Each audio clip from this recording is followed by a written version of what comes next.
전도하지 않는 죄라고 하는 제목으로 말씀을 증거하게 됩니다. 저는 우리 교회 성도들에게 회복되기를 원하는 것이 네 가지가 있습니다. 제일 첫 번째는 개인 기도의 회복입니다. 기도회가 따로 있어서 그 시간에 와가지고 참여하고 바로 그 기도회가 끝나면 떠나는 그런 것 말고요.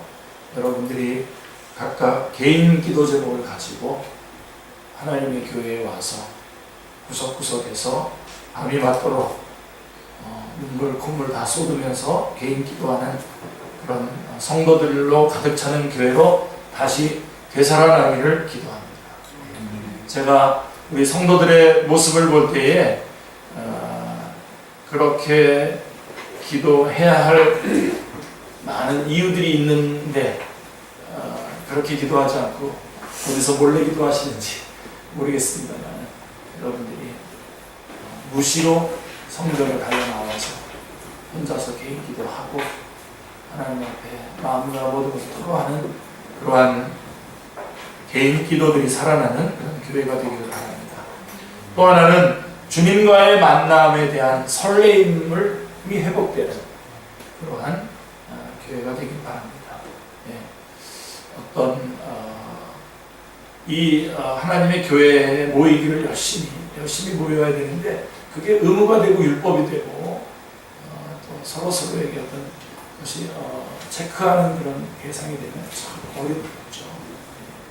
여러분들이 주님 만나고 싶고 모임에 오고 싶고 말씀 듣고 싶고 하는 그런 설레이는 마음이 여러분 안에서 회복되길 바랍니다. 그래서 여러분들이 절대적인 기준을 세워놓으시면 됩니다. 말씀 듣고 얘기해요. 여러분, 지금 여러분들이 오늘 저녁 때 이제 주님께서 여러분을 불러서 천국에 간다고 생각해 보십시오. 가장 소중하게 뭐겠습니까? 그 남은 시간 동안 여러분들이 가장 뭘 하겠습니까? 하나님 앞에 나와서 예배드리고 주님을 찬양하고 주의 말씀 듣고 주님께 나가는 것이겠죠. 그래서 마땅히 우리 축제교회 성도들은 그 수준에서 신앙생활을 하기를 원하는데 어린아이와 같이 이래서 저 못 나가요, 저래서 못 나가요. 마치 목사님에게 결제를 얻으면 마치 괜찮은 것처럼 이렇게 생각하는 그런 마음이 있는 것이 너무 안타깝습니다. 다시 여러분들이 막 말씀이 예배가 설레임 가운데 주님께 만나러 나오는 그러한 것이 회복되길 바랍니다. 간절한 저희 기도 제목입니다. 여러분. 그런 설레임이 여러분 안에 다시 회복되게 주님으로 말미암아 그런 설레임이 일어나길 바랍니다. 그 다음에 또 하나는 말씀에 대한 절대적인 순종 회복입니다. 오늘 말씀도 여러분 좀 강력한 말씀일 수 있는데요. 전도하지 않는 죄 이런 말씀일 수 있는데 우리가 말씀을 들을 때에 이런 거가 있어요. 말씀을 열심히 들으셔야 됩니다. 왜 그러냐면 이번 말씀을 통해서 여태까지 내가 살아왔던 인생을 이번 말씀을 통해서 지금 바꾸실 수도 있거든요. 지금 오늘 이 순간에 새로운 것을 주님께서 요구하실 수가 있거든요. 그래서 여러분들이 말씀을 들을 때에 순종하겠다라고 하는 마음을 가지고 말씀을 듣고 정말 온전한 순종이 이루어지는 그것이 회복되길 바랍니다. 그래서 맨 처음부터 말씀 듣는 걸 꺼려하는 거예요. 왜 그러냐면 말씀을 들을 때에 혹시 내가 원치 않는 것을 주님께서 요구하시면 어떡하나 하는 그런 마음을 가지고 말씀을 듣게 되는 거죠. 그렇게 되면 안 되죠. 그래서 말씀을 들을 때에 아멘, 순종하겠다. 여러분 그렇게 하면 하나님의 음성이 여러분에게 선명하게 들립니다. 순종하겠다고 하는 마음으로. 그래서 주님이 말씀하신 그대로 순종하는 교회로 되살아나기를 주님의 이름으로 축원합니다.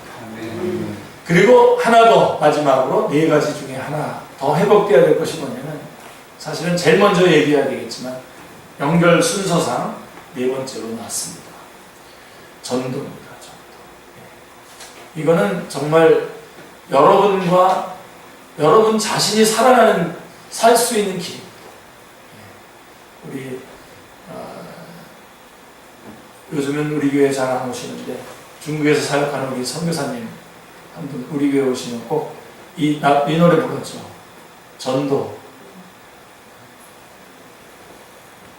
전도하자고 노래를 불렀던 기억이 나. 전도입니다. 전도가 그렇게 중요합니다. 그래서 이 네 가지가 회복되길 바랍니다. 제가 교회 성전 저쪽 건너편에 있다가 이쪽으로 올 때에 제가 하나님 앞에 회복되기를 원했던 기도의 제목인데 여전히 오늘도 똑같이 우리 성도들 안에서 회복되기를 원하는 기도의 제목입니다. 자, 우리 전도하지 않는 죄. 복음주의적 기독교 형성에 세계적으로 기여한 영국의 유명한 신학자면서 목회자인 존 스토트라고 하는 목사님이 계십니다. 여러분들도 이름을 많이 아실 겁니다. 자, 지금은 돌아가셨지만 얼마 전에 저희 나라에도 오셨었던 분이십니다. 그분이 쓴 책 가운데 복음 전도를 주제로 한 책이 있는데 그 원 제목이 Our Guilty Silence라고 하는 제목입니다. 직역을 하면 우리의 죄스러운 침묵이라고 하는 말일 것입니다. 근데 이 책을 번역하신 분이 한국말을 책의 제목을 뭐라고 정했냐면 전도하지 않는 죄라고 붙였습니다. 자, 전도하지 않는 것이 죄다. 이 표현은 아마도 오늘날 살아가고 있는 그리스도인들에게 있어서 별로 실감이 나지 않는 타이틀일 수 있습니다. 왜냐하면 우리는 전도한다, 선교한다 하면 그것은 아주 소수의 교회에 출석하는 사람들 가운데서 아주 소수의 열심히 특심한 그런 예외적인 성도들에게만 해당되는 것이라고 생각하는 것이 보편적인 의식으로 팽배해 있기 때문입니다. 그래서 우리는 주일 예배를 드린다든지 헌금을 드린다든지 봉사를 한다든지 이 정도만 하면 평균적 그리스도인은 된다고 생각을 갖고 살고 있습니다. 우리 많은 사람들이 그렇게 살고 있죠. 그러나 우리의 이웃들이 먹을 양식이 없어서 계속 죽어가고 있다고 한번 가정해 보십시오. 그것은 정확하게 오늘날 북한의 현실이기도 합니다만, 자, 그런데 나는 그런 식량 문제를 확실하게 해결할 수 있는 해결책을 알고 있습니다. 그리고 그 식량이 있는 곳을 분명히 알고 있습니다. 그런데 만약 그런 상황을 놔두고 침묵을 하고 있다면, 자, 그 침묵은 죄입니까? 아닙니까? 죄지요. 그래서 전도하지 않는 게 왜 죄입니까? 라고 이렇게 물어보는 사람이 있더라고요. 죄입니다. 지금 똑같은 상황입니다. 그것은 죄 정도가 아니라 어느 정도의 죄냐면 거의 살인방조죄의 차원에 속한다고 할 수 있겠죠. 오늘 본문에 그런 이야기가 나타나고 있습니다. 자, 엘리사 선지자가 활동하던 시대입니다.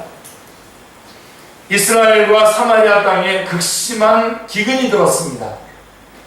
설상가상으로 저 북쪽에 있는 아람, 오늘날로 말하면 시리아죠. 시리아, 그 당시에는 아람이라고 불러졌는데 시리아가 쳐들어와서 사마리아 성읍을 완전히 포위해버리고 말았습니다. 그러니까 식량 공급의 통로가 차단되고 만 것입니다. 기근에다가 식량 공급의 통로가 차단되었으니 먹을 수 있는 방법이 없습니다. 이런 급한 상황 속에서 오늘 본문에 들어가기 직전 열왕기 하 6장의 마지막 부분에 보면 사마리아 성읍 사람들은 심지어 어린아이를 잡아먹기 시작했다고 말씀해주고 있습니다. 오래전에 저는 이 성경 말씀을 읽었을 때 아무리 그럴 수가 있나라고 이렇게 생각했었는데, 그러나 그거는 아니죠. 그래서 요즘에 북한에 관한 리포트를 보면 그것이 거의 사실인 것으로 확인되고 있습니다. 인간이 극한 상황에 도달하면 이런 비극이 발생할 수도 있습니다. 이때 성문 곁에 있던 납병 환자 4사람이 나옵니다. 그들은 뭐 이판사판이니까 앉아서 죽으나 뭐 마찬가지니까 죽기를 각오하고 적의 캠프로 달려갔습니다. 그런데 적군의 캠프에 가보니까 적군이 다 퇴각을 하고 없습니다. 적군이 다 퇴각해버렸고, 그리고 거기에는 식량이 산더미처럼 쌓여 있는 것입니다. 이런 놀라운 기적적인 광경을 발견합니다. 자, 이게 어찌된 양식입니까? 그래서 그들은 먹고 마시고 실컷 즐겼습니다. 그러다가 갑자기 거의 동시에 4명의 문둥병, 죄송합니다. 4명의 환자들이 동시에 어떤 깨달음이 왔습니다. 동시에 깨닫게 되었습니다. 그게 뭐죠? 자, 우리 주변에 이렇게 수많은 사람들이 죽고 있는데 우리만 먹고 마시고 즐기는 것, 이것은 죄다. 이 4명의 납병 환자들이 똑같이 생각을 했습니다. 이 죄에 대한 깨달음이 찾아왔습니다. 그것은 정확하게 오늘 본문 9절의 말씀이 바로 그 말씀입니다. 9절 말씀에 보시면 납병 환자들이 그 친구에게 서로 말하되 우리가 이렇게 해서는 아니 되겠도다. 오늘은 아름다운 소식이 있는 날이거늘 우리가 침묵하고 있도다. 만일 밝은 아침까지 기다리면 벌이 우리에게 미칠지니 이제 떠나 왕궁에 가서 알리자 하고, 이렇게 9절 말씀. 자, 이런 내용입니다. 우리의 행동이 선하지 못하다. 오늘은 아름다운 소식이 있는데 이렇게 놀라운 양식이, 이 성읍 사람들을 다 살릴 수 있는 양식이 분명히 있는데 우리가 이 소식을 알리지 않는 것, 그것은 우리의 죄다. 우리는 잠잠하고 있었다. 내일 아침까지 기다린다면 오늘 밤에도 수없이 많은 사람이 죽을 텐데 우리의 침묵은 죄다. 이제부터라도 나가서 그 소식을 알리자. 이런 내용입니다. 4명의 납병 환자들이 이러한 결론을 내린 것입니다. 사랑하는 성도님들, 물론 오늘 본문의 말씀은 육체적인 굶주림에 대한 이야기입니다. 그러나 오늘날 육체적 굶주림보다도 그 이상으로 영적인 굶주림이 지구촌을 황폐화시키고 있습니다. 여러분 그렇게 못 느끼시나요? 저는 시간이 갈수록 더욱더 그런 것을 느낍니다. 그리스도인들은 어느 시대나 이중적인 책임을 갖습니다. 이중의 미션. 기독교가 존재하는 2가지의 중요한 미션이 있습니다. 하나는 사회적 책임입니다. 사회적 미션 혹은 사회적 책임, 사회적 선교라고도 말할 수 있는데, 이것은 배고픈 사람, 소외된 사람을 우리가 절대로 그대로 두고 볼 수 없다는 것입니다. 구제의 책임, 사회봉사의 책임이 분명히 교회적 책임으로 존재하고 있는 것입니다. 당연히 우리는 이 사명을 감당을 해야 됩니다. 이것은 육체적 굶주림에 대한 대답입니다. 또 하나 중요한 것이 있습니다. 사회적 책임보다도 훨씬 더 중요한 기독교가 존재하는 제1차적 사명이 있습니다. 그것은 복음전도의 책임입니다. 복음전도의 미션입니다. 이것은 영적 굶주림에 대한 대답입니다. 영적으로 굶주려 있는 사람, 그래서 방황하고 헤매고 삶의 목표를 알지 못하고 인생의 무의미 속에서 죽어가는 사람들, 이 영적인 굶주림에 대한 대답의 책임이 우리에게 있다는 것입니다. 육적인 책임, 육적인 미션, 영적인 미션이 있는 것입니다. 예수님은 이 땅에 계실 때에 2가지 책임을 다 감당하셨습니다.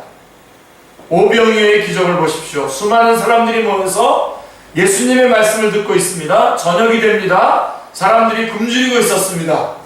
이때에 제자들이 나와서 이렇게 말합니다. 마태복음 14장 15절 말씀을 보십시오. 저녁이 되매 제자들이 와서 나와 이르되 이곳은 빈들이요 때도 이미 저물었으니 무리를 보내어 마을에 들어가 먹을 것을 사 먹게 하소서 라고 말씀하고 있습니다. 그때 예수님께서 굉장히 재미있는 말씀을 하시죠.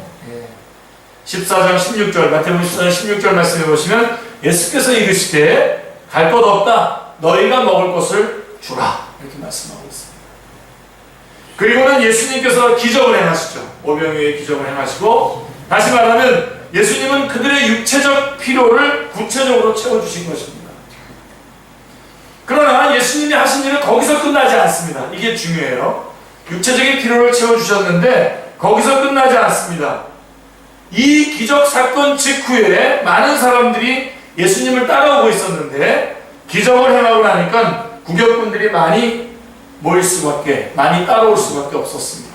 따라오는 사람들을 보고 예수님께서는 이렇게 진단하시며 말씀하셨죠. 요한복음 6장 26절 말씀해 보시면 예수께서 대답하여 이르시되 내가 진실로 진실로 너희에게 이르노니 너희가 나를 찾는 것은 표적을 본 까닭이 아니요 떡을 먹고 배부른 까닭이로다 이렇게 말씀하고 있습니다. 그리고는 또 이런 말씀을 하셨어요.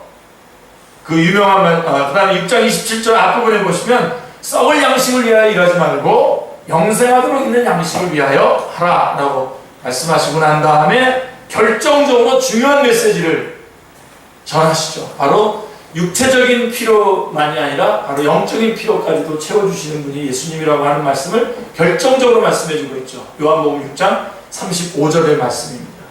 예수께서 이르시되 나는 생명의 떡이니 내게 오는 자는 결코 줄이지 아니할 터이요 나를 믿는 자는 영원히 목마르지 아니하리라 말씀하고 있습니다.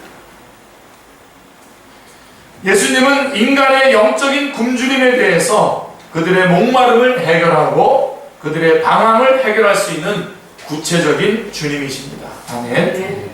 예수님이 생명의 떡이라고 믿으십니까? 네. 그리고 예수님께서 목마른 사람들을 왜 생명수가 되신다는 것을 믿으십니까? 네. 우리 주변에 얼마나 많은 목마른 사람들이 있습니까? 그리고 영적으로 죽어가는 사람들이 얼마나 많습니까? 그런데 우리는 생명의 떡을 가지고 있고 생명의 떡이 누군지를 알고 있습니다. 그들의 문제를 해결할 수 있는 해답이 무엇인지 알고 있습니다.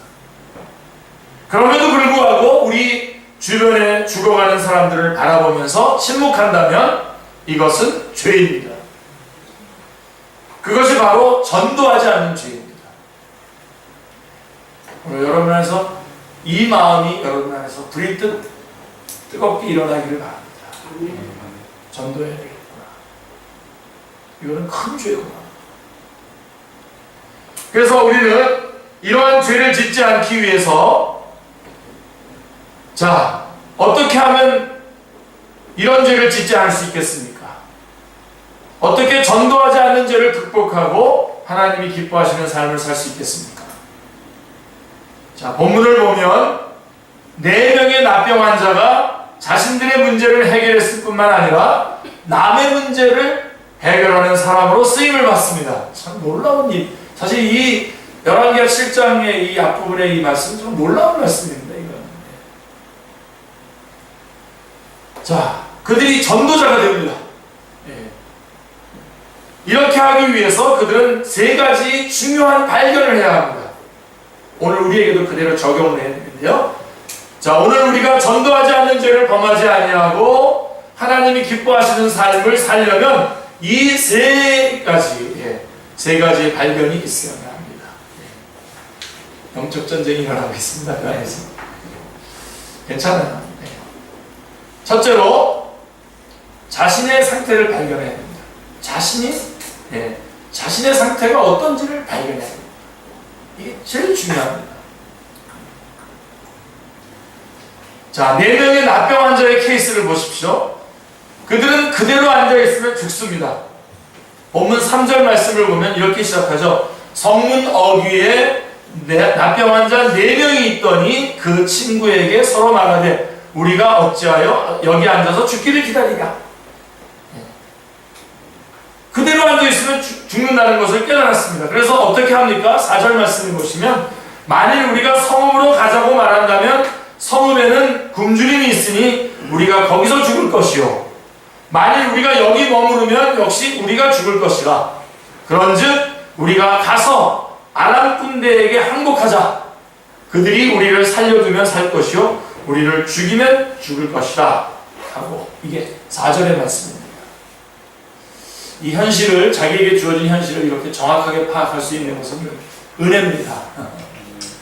그런 은혜가 여러분에게 있기를 바랍니다. 이들은 마지막에 뭐라고 말합니까? 우리를 죽이면 죽을 것이라. 여기 앉아서 죽으나 거기 가서도 죽지만 만약에 우리가 나갔을 때 그들이 죽이면 죽으리라. 예. 그러니까 다시 말해서 죽을 각오를 하고 살 길을 찾아보자. 앉아있으면 죽는다. 이겁니다. 그들의 위기, 그 위기에 빠진 상태를 그들은 직시했습니다. 이것이 중요합니다. 가만히 있지 않았습니다. 가만히 있지 않았습니다. 여러분, 재미있는 전도지에 대한 소개 제가 한 적이 있었죠. 그 전도지는 앞면에 큰 글씨로 이런 제목이 붙어 있습니다. 지옥에 가기 위해서 무엇을 해야 하는가? 그리고는 뒷면을 보라고 되어 있습니다. 그래서 뒷면을 보면 이렇게 써 있죠. 당신이 할 일은 아무것도 없다. 이렇게 되어 있습니다. 무슨 뜻입니까? 가만히 있으면 자동으로 지옥에 간다는 말입니다. 가만히 있으면 안 돼요. 가만히 있으면 안 돼요. 사람은 죄인입니다. 이 죄는 하나님의 진노를 피할 수 없습니다. 가만히 있으면 지옥으로 갑니다. 우리는 하나님의 저주와 진노를 피할 수가 없습니다. 그런데 중요한 것은 사람들이 이러한 자기의 영적인 위기를 깨닫고 있느냐 하는 것입니다. 영적인 위기를 깨닫지 못합니다. 괜찮다고 생각합니다. 괜찮다고 생각합니다. C.S. 루이스는 오늘날 우리 시대를 가리켜서 이렇게 날카롭게 지적을 했습니다.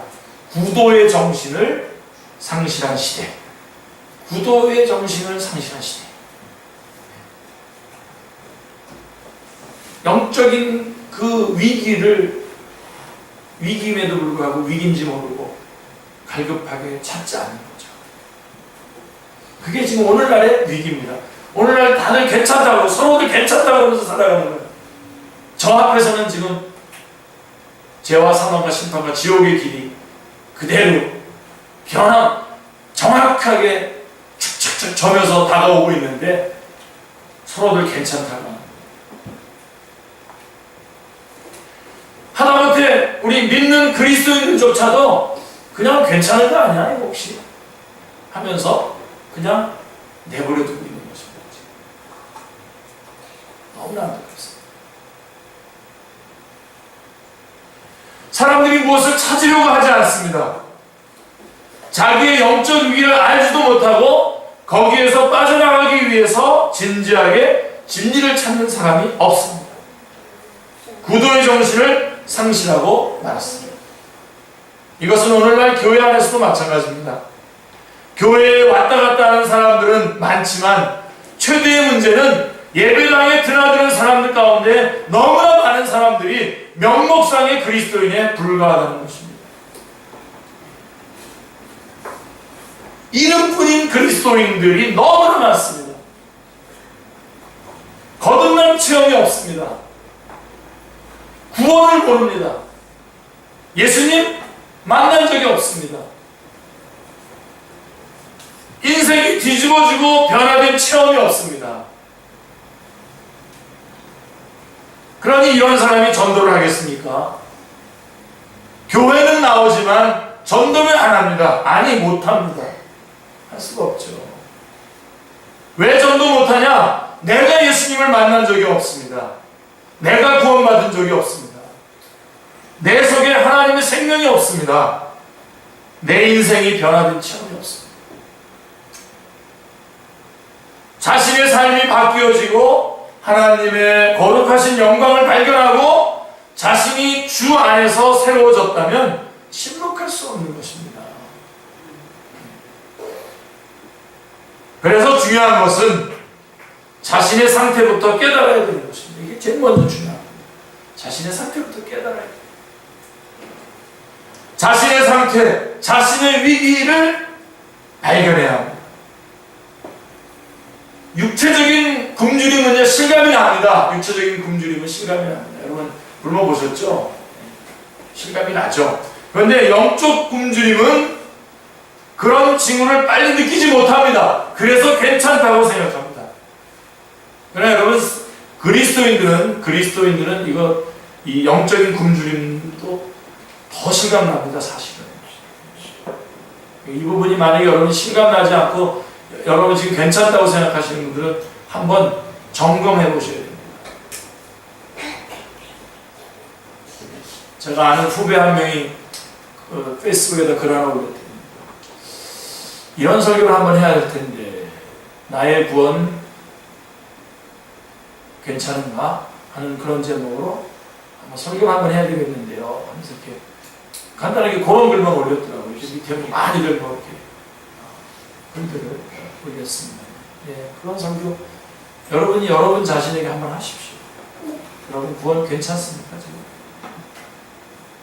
자신의 상태에 대해서 발견해야 됩니다.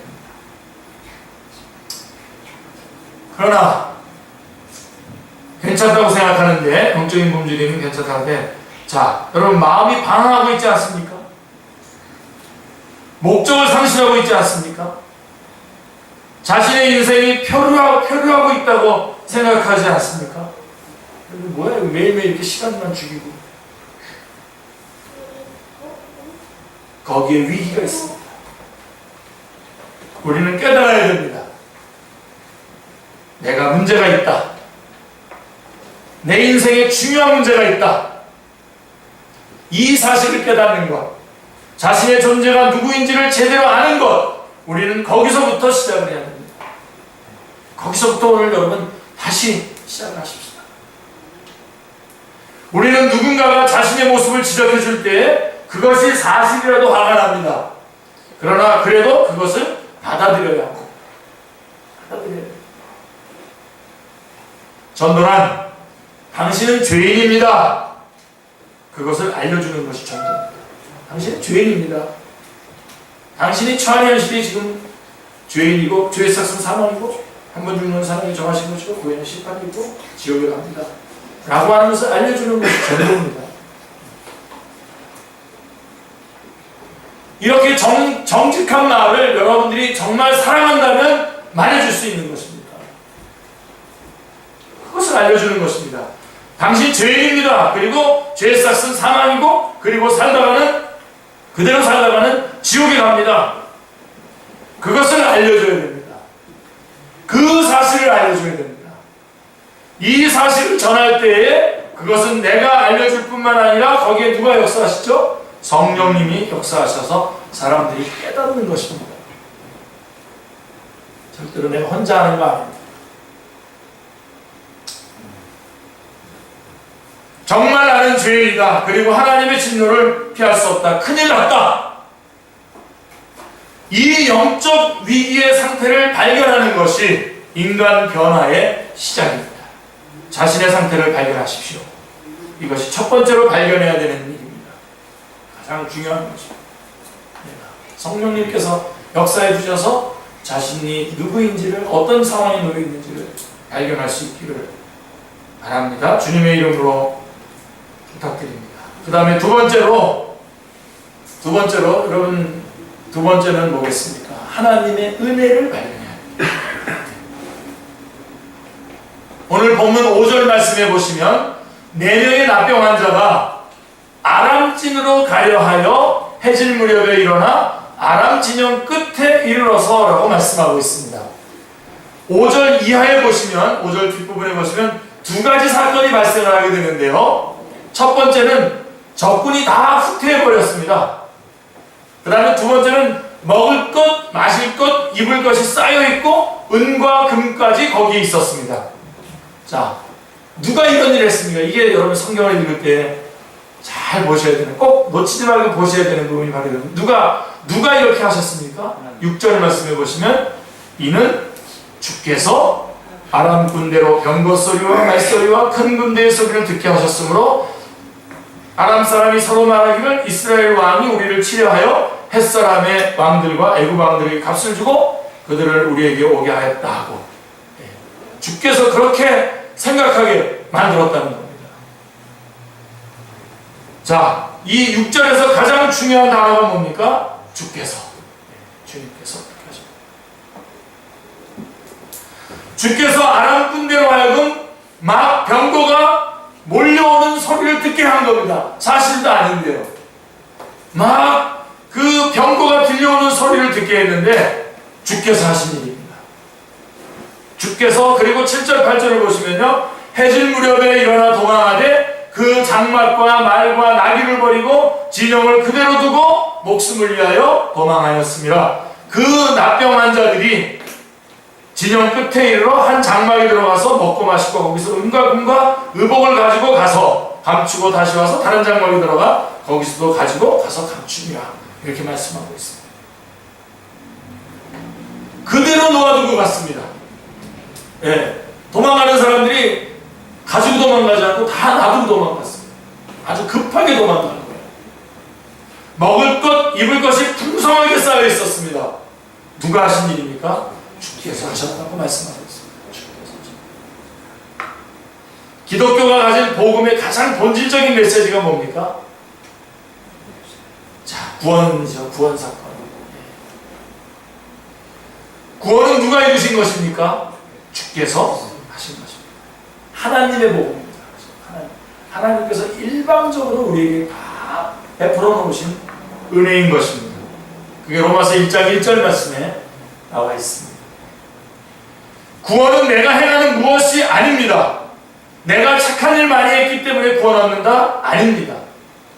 내가 할 수 있다면 하나님이 예수 그리스도를 보내실 필요가 없습니다.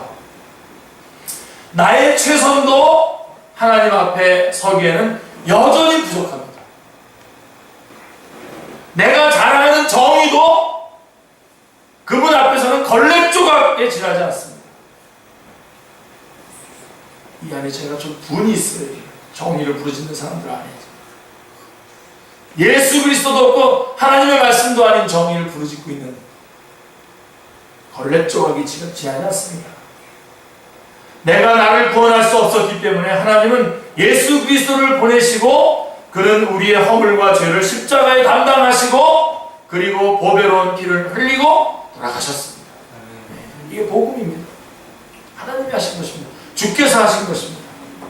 예수님은 그 고통의 절정에서, 십자가의 절정에서 이렇게 외쳤습니다. 다 이뤘다 라고 외치고 있는 것입니다. 그때 구원은 완성된 것입니다. 그리고 하나님은 구원을 우리에게 선물로 주십니다. 값없이 선물로 주십니다. 값없이 주십니다. 사랑하는 성도님들, 구원은 선물입니다. 에베소서 2장 8절을 보십시오. 너희는 그 은혜를 인하여 믿음으로 말미암아 구원을 얻었나니 이것은 너희에게서 나는 것이 아니요 하나님의 선물이라 말씀하고 있습니다. 그 다음에 2장 9절에 뭐라고 말씀합니까? 행위에서 나는 것이 아니니 이는 누구든지 자랑하지 못하게 합니다. 구원은 주께서 이루어 놓으신 것입니다. 우리는 단순히 선물로 받았습니다. 그런데 주님께서 우리를 구원하실 때에 간신히 구원만 받게 하신 것이 아닙니다. 지옥만 면하게 해주신 것이 아닙니다. 가까스로 구원을 받았다? 이게 아닙니다. 우리가 주님 앞에 올 때에 우리가 받는 구원, 우리가 누리는 구원, 그 구원 안에는 풍성한 삶이 있습니다. 풍성한 삶. 그 안에는 내 인생이 변하고 기쁨과 평안과 그리고 삶의 목적과 의미를 누릴 수 있는 풍성한 삶이 준비되어 있습니다. 요한복음 10장 10절 말씀 보세요. 도둑이 오는 것은 도둑질하고 죽이고 멸망시키는 것뿐이요 내가 온 것은 양으로 생명을 얻게 하고 그 다음에 더 풍성히 얻게 하려는 것이다. 생명을 얻게 하고 더 풍성히 얻게 하려는 것이다. 이게 주님께서 우리 가운데 오셔 우리를 구원해 주신 그 구원 안에 포함되어 있는 내용인 것입니다. 할렐루야. 네. 더 풍성한 생명을 주십니다. 풍성하게 주십니다. 우리가 에베소서를 공부해 보면 두 가지 단어가 계속 나옵니다. 에베소서에 보면 풍성과 충만입니다. 에베소서는 풍성과 충만한 책입니다. 풍성하고 충만한 책입니다. 하나님의 부여 풍성한 삶을 소망하시면 한번 에베소서를 공부해 보시길 바랍니다. 언젠가 제가 다시 한번 우리 교회에서 쭉 에베소서를 한번 설교할 그런 준비가 되어 있습니다. 하나님은 그의 영광에 있어서 풍성하시고 우리를 긍휼히 여기심이 풍성하시고 사랑이 풍성하시고 우리를 위해서 풍성하신 것을 준비하신 놀라운 분이십니다. 오늘 사는 그리스도인들이 삶에 있어서 왜 이렇게 무력합니까? 간단합니다. 하나님의 은혜를 발견하지 못해서 그렇습니다. 그 은혜를 체험하지 못해서 그렇습니다. 하나님께서 우리를 위해 준비한 그 놀라운 하나님의 은혜를 한 번만 맛보면 미치죠. 미칩니다. 삶이 달라집니다. 하나님의 은혜를 발견하면 이 은혜를 체험한 사람들, 그래서 그들은 이런 노래를 부릅니다. 아, 하나님의 은혜로 이 쓸데없는 자 왜 구속해 주는지 난 알 수 없도다. 찬송을 부르게 됩니다. 나 같은 죄인 살리신 주의 놀라워. 이런 찬송을 부르게 되는 것이죠. 주님은 우리의 삶을 위해서 놀라운 은혜를 준비했습니다. 그런데 문제는 이 은혜가 안 보입니다. 이런 은혜를 얘기하면 그런 게 있냐? 뭐 그냥 교회 나가봐야 그저 그렇던데? 아직 하나님의 은혜를 몰라서 그러는 거죠. 보지 못해서 그렇습니다. 전에 이런 은혜를 받았던 사람들 중에서도 오랫동안 이 은혜와 접촉하지 않았던 사람들은 지금 이 말씀을 들으면서 맞아, 정말 뭐 별거 없던데 교회? 혹시 이럴지도 모르는데 오늘 여러분 이거를 다시 발견하셔야 돼요. 그런 사람이 본문에도 한 사람 나오죠. 1절 말씀에 보면 엘리사가 이르되 여호와의 말씀을 들을지어다. 여호와께서 이르시되 내일 이맘때에 사마리아 성문에서 고운 밀가루 한 스아를 한 세겔로 매매하고 보리 두 스아를 한 세겔로 매매하리라 하셨느니라. 이 1절 말씀에 나왔는데 이게 무슨 말입니까? 지금 기근인데 내일 아침 성중에는 음식이 쌓일 것이고 그 음식이 아주 저렴한 가격으로 공급될 것이다 라고 하는 뜻입니다. 너무 어처구니 없는 소리 아닙니까? 그때 한 장관이 어떤 반응을 보입니까? 기억나세요? 오늘 본문 기억나세요? 예. 장관의 반응이 2절에 나오는데요. 그때의 왕이 그의 손에 의지하는 자 곧 한 장관이 하나님의 사람에게 대답하여 이르되 여호와께서 하늘의 창을 내신들 어찌 이런 일이 있으리요 하더라. 엘리사가 이르되 내가 내 눈으로 보리라. 그러나 그것을 먹지는 못하리라. 너는 먹지 못하리라. 이 뜻이에요. 아니, 하나님이 하늘의 창을 내시고 음식을 공급한들 어떻게 그런 일이 있겠습니까? 이게 불신앙입니다. 이게 불신앙. 예수 그리스도 안에 풍성한 삶이 있다고 선포하는데도 에이, 별거 아니던데, 없던데요. 이게 불신앙입니다. 우리 축제 식구들 이 정도의 멤버면 풍성하게 얼마든지 하나님이 얼마든지 할 수 있습니다. 얼마든지 할 수 있습니다. 근데 뭐 우리가 뭐 이런 하면서 이게 불신앙입니다. 하나님께서 우리를 통해서 엄청나고 풍성하고 대단한 엄청난 일들을 행하려고 하는데 들어쓰시려고 하는데 우리가 여기에 반응이 없습니다. 하나님의 그 풍성함을 우리가 무시하는 거예요. 불신앙이죠. 엘리사가 말합니다. 내가 내 눈으로 그것을 보게 될 것이다. 그러나 너는 내 불신앙 때문에 거기에 참여는 못할 것이다. 사랑하는 성도님들, 인생이 무기력하다고 느껴지십니까? 기도하시기 바랍니다. 기도하시기 바랍니다. 하나님께서 여러분과 저의 눈을 열어주시기를 바랍니다. 그 하나님의 은혜를 보여주시길 바랍니다.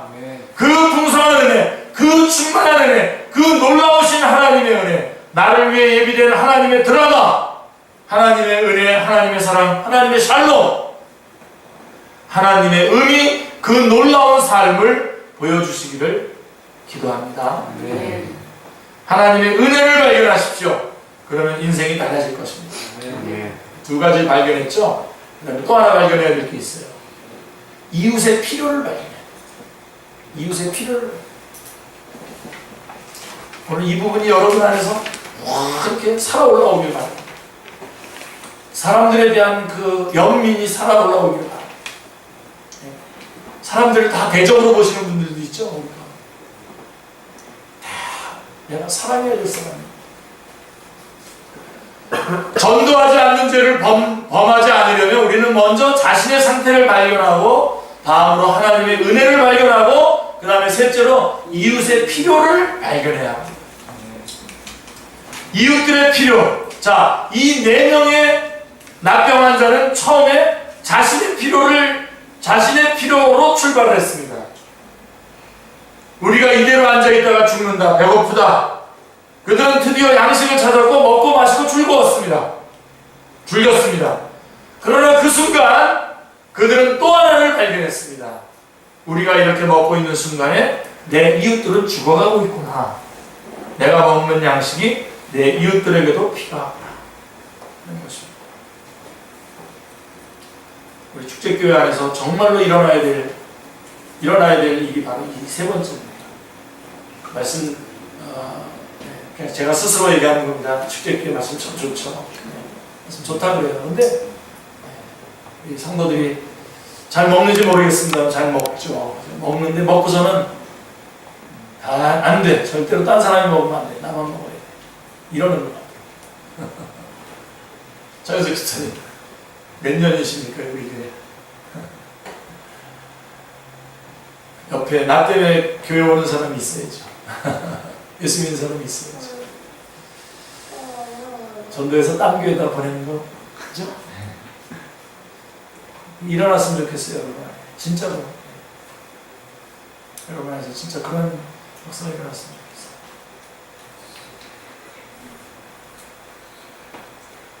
이웃들의 필요.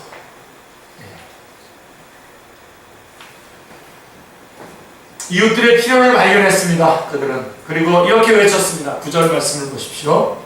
납병 환자들이 그 친구에게 서로 말하되 우리가 이렇게 해서는 아니 되겠도다.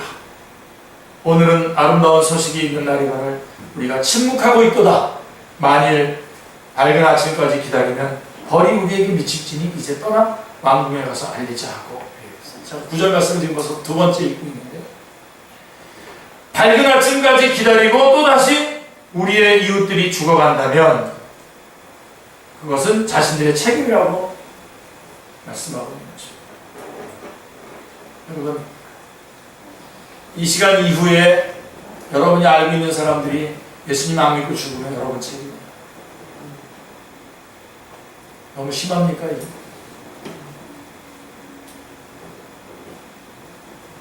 어쩌면 그렇게 무책임하십니까? 네, 여러분 알고 있는 사람, 예수 믿지 않는 사람이 여전히 있는데 어쩌면 그렇게 무책임하게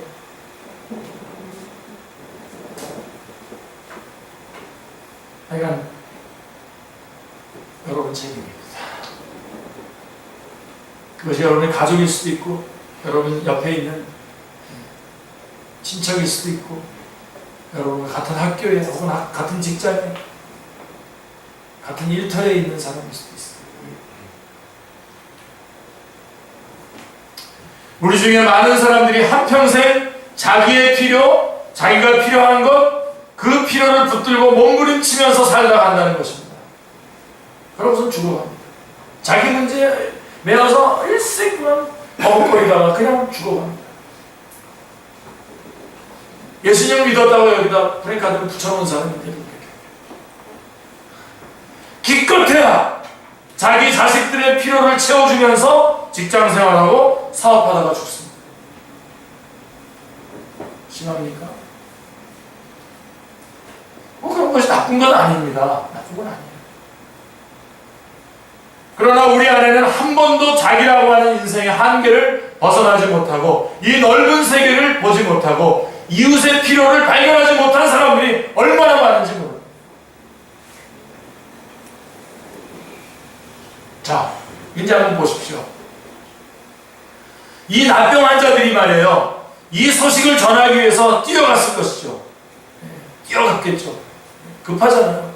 죽어가잖아요, 지금. 성중에 가서 이 아름다운 소식을 전했습니다. 여러분, 놀라운 소식이 있습니다. 저기 바깥에 나가면 아람 진영의 적군들은 물러갔고 거기에 여러분의 양식이 있습니다.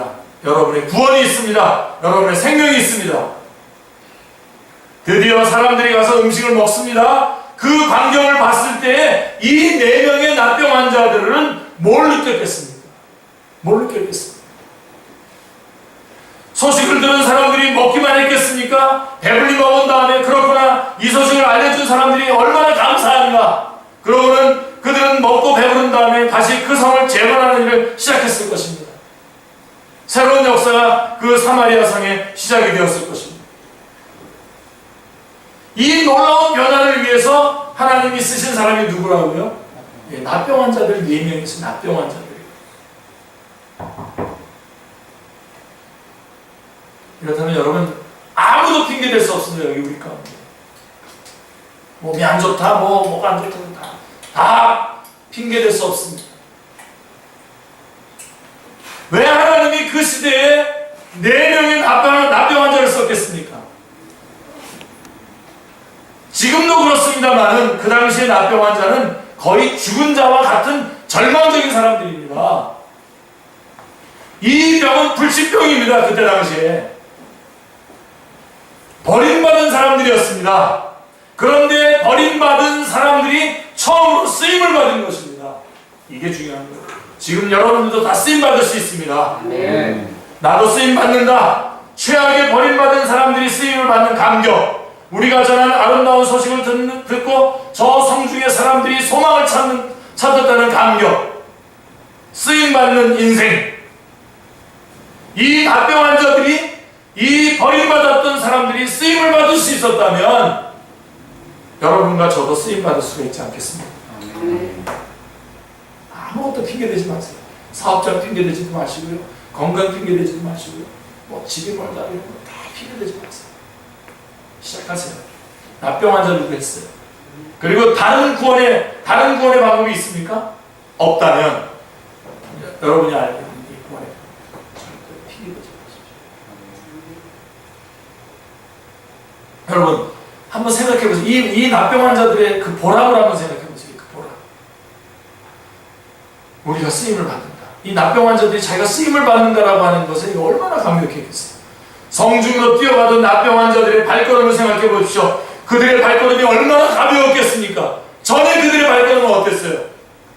전에 문둥병자들의 발걸음은 어떤 발걸음이었습니까? 비교해 보십시오. 그 소식을 전하러 우리 빨리 가서 전합시다. 그래, 가서 전하자. 여기에 구원이 있다고, 여기에 생명이 있다고 달려가던 그들의 발걸음. 지금까지 납병 환자들의 발걸음은 절망에 지친 발걸음이었습니다. 할 수 없이 걸어가는 발걸음이었고, 그들은 처음으로 그런 발걸음이었었는데, 그들은 처음으로 아름다운 소식을 전하는 발걸음을 내디딘 것입니다. 할렐루야. 여러분의 인생이 살아가는 길도 바로 이것밖에 없습니다. 복음을 전하러 발걸음을 내딛는 그 발걸음만 의미 있는 발걸음이고 아름다운 발걸음이 되는 것입니다.